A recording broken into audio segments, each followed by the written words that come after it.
Welcome to Loving God and Loving Life. We're in Revelation chapter 17, where we find a theme, being John, being shown that Babylon, which is the system that opposes God, has become established throughout the earth. Here, we're going to start reading here.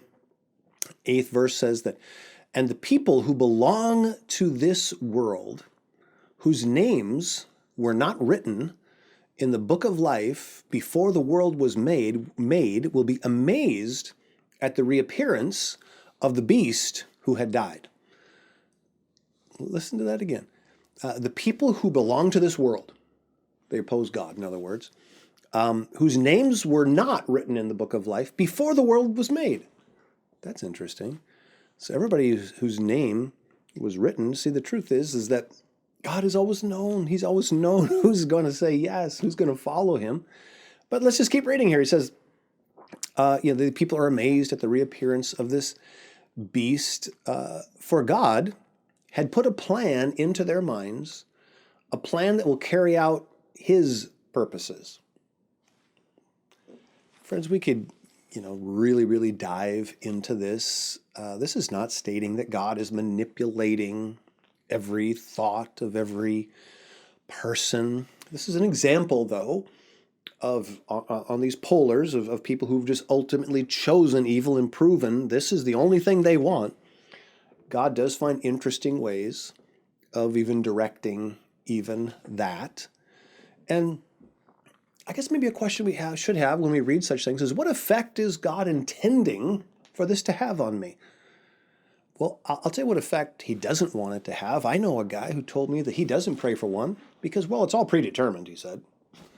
It's all predetermined. God knows who's saved and who's not. And, the names were written before the world began, so it doesn't matter what I do.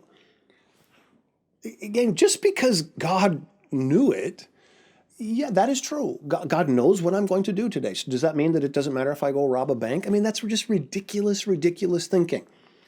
Just because God is a little bit more intelligent than me is no excuse for me to back up. And I just don't get why that gets so confusing for people, that just because God knows everything, somehow that bails me out of my responsibility. It's just not true. God is not manipulating you. Yes, just like God put thoughts in their mind, does God probably put some thoughts in your mind? Sure. You're not a puppet, though. I think the effect God wants it to have, he was writing to a people who were discouraged, seeing a lot of evil. We see the same thing today.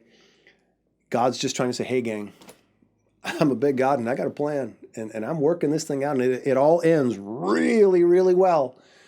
Just jump on. You got a little part to play. You don't see the whole thing. Do your part. What is our part? Living for him. Living for him. Gang, that prayer for one, it is the mission of God in the earth. God, today, send me one person today to share your love with.